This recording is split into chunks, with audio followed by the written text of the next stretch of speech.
We start with Adam and Blake staring each other down. Adam, what are you doing here? Oh, good. You two know each other. We can skip the introductions and get straight to business then. I thought Sienna sent you on a different mission.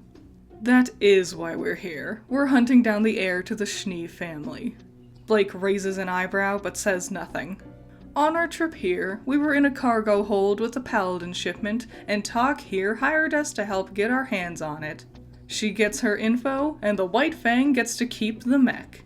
He tilts his head and sneers. And what have you done to help the White Fang? Blake's eyes narrow as they stare each other down. Talk rolls her eyes and claps her hands to get their attention. Oi, chop chop, we have work to do! She shakes her head and sighs, pushing her way through the crowd again. Adam follows behind Talk, smirking at Blake as he passes by. Blake turns to Sun and Neo. I'll handle this, you two stay here. Blake follows after Adam, Yuma right behind her. Sun and Neo turn to face Tyrion and Trifa. The four look each other up and down. Well, this should be fun.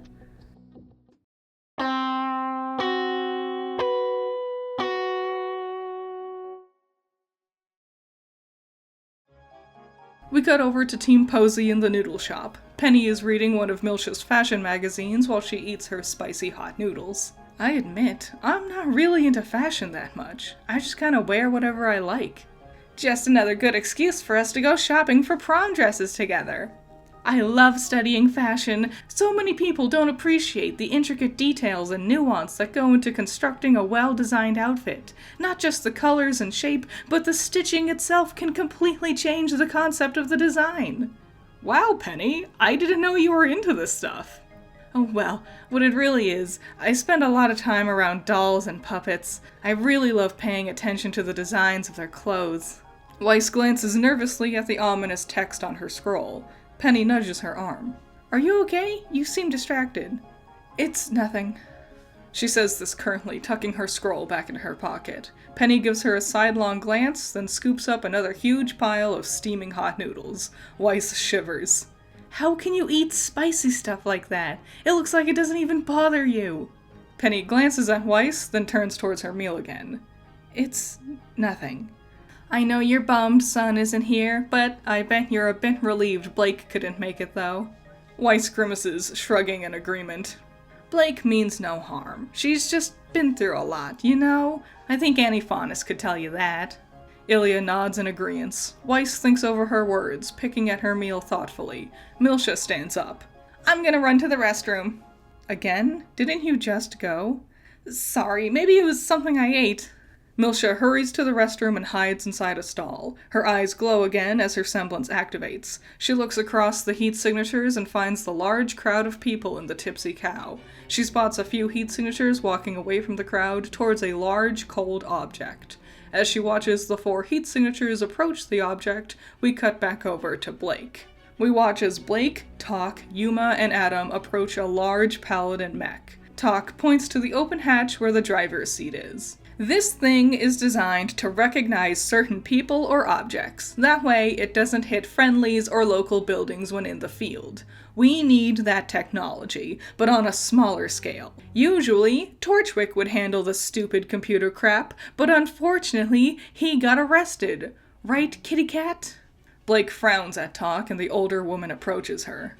You know, it was awfully suspicious when you and your team just happened to vanish once things turned ugly on the docks. What happened, huh? Blake stares her down, but before she can speak, however, Adam interrupts with a chuckle. Haven't you heard? Black cats are bad luck. Blake's ears flick in annoyance and she glances at Adam. Blake's a natural when it comes to leaving people behind. Right, darling?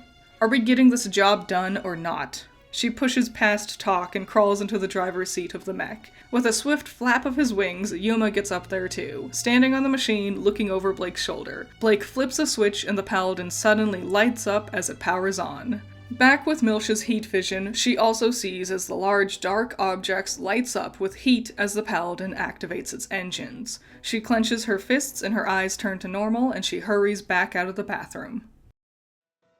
We cut over to Sun and Neo. She's sitting at a table typing on her scroll, and Sun brings over a large drink for each of them. She hands him her scroll as he sits down and he reads her message. Spill the tea. What's the history with Blake and that other guy? Sun types back and they communicate by passing her scroll back and forth. Adam. He's also in the White Fang, and he's Blake's ex. I didn't talk to him too much, but Blake told me he's real nasty. He would always blame her for things, undermines her, just real jerk of a guy. Do you know about the others in his team? Not really. I always thought they were all kinda creepy, so I kept my distance. As he hands her the scroll back, suddenly, Tyrion and Trifa sit down at their table. Neo and Sun share a look, and she nods in agreement to what Sun had just typed. Trifa turns to Neo. You're new, aren't you? I don't recognize you, at least. Are you looking to join the Fang? The first thing you'll need is a mask, and you get to customize it yourself. She smiles brightly. It's always great to see someone find a community with us. Neo glances at Sun, then nods slightly. Trifa sighs happily, looking around the room. Isn't it just incredible? Being somewhere where there's only faunus? Don't you just feel like you belong? She cracks her knuckles as she talks, staring listlessly out at the crowd around her. Neo's ears twitch suddenly and she grimaces, holding her head slightly as if she has a headache, but then they twitch again and she relaxes. Trifa turns back to her. You're a quiet one, huh? Neo's mute. Oh, that's why you two were passing that scroll around. I just assumed you two were trying to hide something. He stares at Sun and smiles, giggling slightly as he says this. Sun forces a smile and sips his beer. Trifa turns back to Neo. You're going to that academy, right? I always wondered what those huntsman schools even taught people. I never bothered going. I tried to join the dance academy to study ballet. She grips her cup tightly as she speaks. But, of course, faunus weren't allowed in that school back then. Tyrion, oblivious to her emotions, just laughs and pats her shoulder. I never went to any school. Mother kept me locked in a cage as a kid. By the god of animals, that sounds terrible, dude. Sun looks appalled and sips his beer again. Tyrion shrugs. It's okay. I got Mother to let me out eventually. I can be very persuasive. Really? How though? Sun sips his beer again, and Tyrion glances at Sun's barely touched drink. Tyrion opens his mouth to speak, and suddenly, his lips turn sickly purple, his tongue shines a bright silver, and his voice sounds garbled like he's underwater. Finish your drink. Sun's eyes widen, and suddenly he throws back his head and starts quickly chugging his beer. His arm trembles as he struggles to breathe, and his other hand tries to grab his wrist to pull the drink back so he can cough up some air. Neo stares at him, wide-eyed with horror, as she also tries to pull his hand away. The two can't stop Tyrion's semblance, though, and Sun burbles and sputters as the rest of his beer splashes all over his mouth as he finishes drinking the whole thing. As Sun gasps for breath, Tyrion pushes his own drink towards him. Finish mine too. No, don't. Sun says weakly as he suddenly grabs the other glass. He struggles with himself, trying not to bring the glass to his mouth again, but can't stop the semblance from taking hold. Neo tries to help, then turns and slams the table angrily. Tyrion glances at her and smiles. She angrily slams the table again. Trifa chuckles and shakes her head as she watches the scene. Sun coughs and gasps for air as he finishes the second drink, pushing the empty glass towards Tyrion. Don't you feel alive? Sun glares at Tyrion and tries to scoot away. Tyrion leans in closer. Now, if I asked you two if you were hiding something, what do you think might happen? Sun and Neo glance at each other as they huddle closer together, trying to scoot away from the crazy-eyed man. We cut to Yang and Pyrrha entering the combat training arena. Velvet, Ren, and Emerald sit in the front row seats. Nora quickly finds a seat next to Emerald. The girls smile at each other before turning their attention to the combatants, Nora's expression turning more serious as Yang and Pyrrha ready themselves. As they get into position, Ren stands up and calls out in a clear voice. Ready? 3, 2, 1.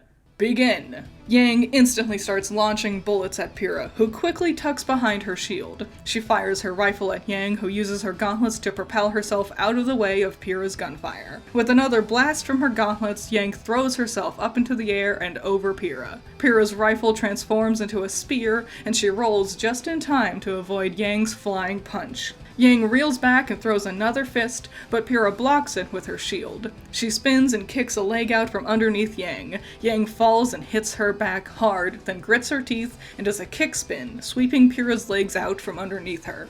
Pyrrha stumbles and does a hand-free front flip to readjust her footing. However, once she rights herself, she doesn't have time to prepare for Yang throwing herself into her. Pyrrha lands on her back, and Yang comes in with another flying fist. This time, Pyrrha lifts up her legs and crunches up her body into a tight taco shape on the ground, tilting just enough to avoid Yang's fist.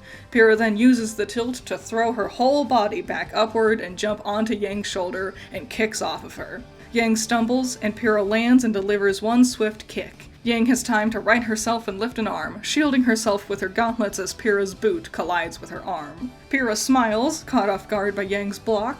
Yang growls and with her other hand grabs hold of Pyrrha's leg. Yang roars and spins and throws Pyrrha with all her might. Pyrrha tumbles through the air, then raises her hands. A slight black aura glows around her armor, and she uses her magnetic semblance to right herself, landing in a slide on her feet. She raises her hand again, and her semblance activates once again on Yang's gauntlets. Yang, as she was reeling back, readying another barrage of bullets, suddenly stops as her hands are immobilized by Pyrrha's semblance. Yang is startled as her gauntlets suddenly fight against her, and she looks up just in time for Pyrrha to combo her with her spear. With one long wind-up, she slams her spear into Yang like a baseball bat, and Yang slides away. She looks up, eyes glowing red, and she roars as her hair lights into flames. She charges back towards Pyrrha, and the two share a combo of attempted strikes and expert dodges and blocks. Yang grabbing hold onto Pyrrha's shield, Pyrrha leans in closer. "Well, I have to give you credit. You're doing a lot better than I expected." "Shut up." "Why are you so angry? It's just a sparring session. It should be fun." Yang tries to pull the shield out of Pyrrha's grasp. "I'm a proud Black Wing Tribe bandit. I'm better than you could ever imagine. You will never have the power and respect I have." "Respect? If that's true, why isn't anyone here cheering you on?" Yang pauses and glances over at the stands. Emerald, Velvet, and Ren are all on their feet, loudly cheering for Pyrrha. Nora is sitting still as a rock next to them. Her hands clasped together and she bites nervously on her own hands watching the fight. Yang stares at Nora, seeing her friend so tense, not excited like the others by her side. Yang gasps and her eyes fade back to purple. Pyrrha notices the change and wrenches her shield out of Yang's grasp. Yang stumbles and looks up in time to see Pyrrha remove her shield and launch it like a frisbee towards her. Yang rolls to avoid the weapon, then looks up and sees Pyrrha's hand is up again. Yang turns around and watches as the shield turns and zips back towards her. Yang jumps up and flips over the weapon this time. As it passes underneath her, Yang launches a bullet and sends her body back down into it, slamming her foot into the shield and stopping its forward momentum. Pyrrha comes flying back in with her spear, and Yang barely has time to dip out of the way of it. Her hair glows, and Yang pops Pyrrha in the ribs with a hefty punch. But the armor clearly takes most of the hit. Yang stumbles backwards as Pyrrha magnetizes her shield up off the ground, back into her grasp. Yang backflips out of Pyrrha's range and launches herself back towards her again, ducking under Pyrrha's spear, and lands a volley of punches onto her stomach.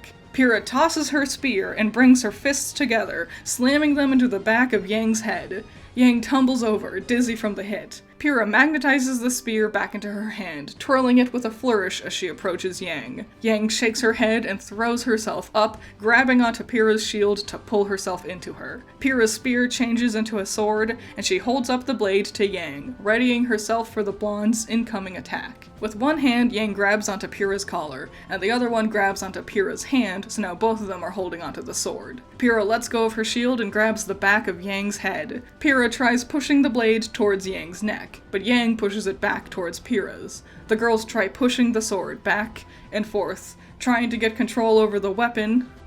"Enough!" Glinda's voice cuts through the air. The girls turn as Glinda sternly marches towards them. "I think that's enough of that. It's a draw. Now back away from each other before one of you does something dangerous." Yang and Pyrrha glance at each other, then slowly release their grip on one another, taking several steps back. "Sorry, ma'am. We didn't intend to really hurt each other." Glinda crosses her arms and looks between the two, then groans and rolls her eyes. As Glinda walks away, Pyrrha turns back to Yang. "I'm not sure about you, but I had a lot of fun." Yang doesn't answer. She's looking back up towards the stands. The rest of Persevere start heading down, cheering excitedly for Pyrrha. Nora is slowly moving after them, obvious relief on her face. Hey. Yang jumps, startled by Pyrrha placing a hand on her shoulder. What's your name? I'm Pyrrha. Pyrrha Nikos. Pyrrha takes her hand off Yang's shoulder and holds it open for a handshake. Yang sighs and shakes back. Yang Bronwyn. We should spar again sometime, Yang. Pyrrha smiles and laughs. Yang blushes and pulls her hand back. The rest of Team Persevere rush to Pyrrha. Come on, team, let's get something to eat. I'm starving. The others cheer and follow Pyrrha. Emerald hesitates, seeing Nora lingering back with Yang. You okay? Go on ahead. I'll see you later. Promise. Nora smiles and Emerald nods, hurrying after the others. Nora sighs and turns to Yang, who's staring off towards the ground. Yang, I don't want to see you fighting my friends. And I don't want to see my friends fighting you. You're like a sister to me, and I know you're mad. I said some awful stuff earlier about you and Raven, and that was stupid of me. But I really just enjoy being here. I like how easy it is. I love how many people there are. I just don't want us to fight anymore. I hate not being able to tell you everything. I just want all of you to get along so we can all be happy. Yang sighs loudly and shakes her head, reaching a hand up and grabbing onto the band that ties her hair up in its ponytail. With a swift movement, the band is undone and her hair falls around her face. Nora lifts an eyebrow. What are you doing? Yang gestures uncertainly. I'm letting my hair down. She gestures again, and Nora's eyes light up. She gasps happily as a huge smile stretches across her face as she realizes what Yang means. Yang holds open her arms and beckons Nora in for a hug, and Nora charges quickly into her. The two hug tightly and Yang sighs again. We four have been all over the place lately. We need to get our team back together and start acting like a tribe again. Like a family again. Just you wait. Next, we're gonna be picking flowers and everything will be bright and shiny and happy, just like you said. Yang rolls her eyes but can't help but smile. She leans back and plants her hands on Nora's shoulders. And you have a date for that dumb prom. That means we need to get you a nice dumb outfit for it. We're gonna show everyone in the school how gorgeous we are in the Blackwing tribe. We are gonna represent and turn heads. Nora screams with excitement, jumping up and down and laughing. The two girls hug again, their laughter filling the stadium. We transition back over to Blake. She's sighing in frustration as she finishes unscrewing a panel on the dashboard of the mech. She pulls it off and stares at a nest of wires underneath. Yuma is fiddling with his own wire ball, and Adam is hanging off of the back of the mech, unscrewing panels that hook into circuit boards by the engine. Talk is leaning against a wall, smoking a cigarette, and groans loudly. This is taking freaking ages. These things take time, miss. This damn club only let us use their warehouse for the night. The clock is ticking, kids. I need this tech crap done before the sun rises. Talk stomps out her cigarette butt and crawls up the mech and stares down at the wires and panels. Blake is holding a red wire and following its path through a bundle of others to find its other end. Just cut the dang wire, kitty cat.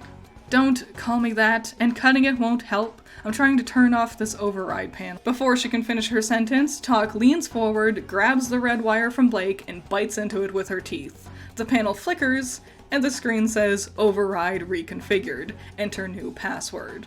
Ha! See? That was incredibly dangerous.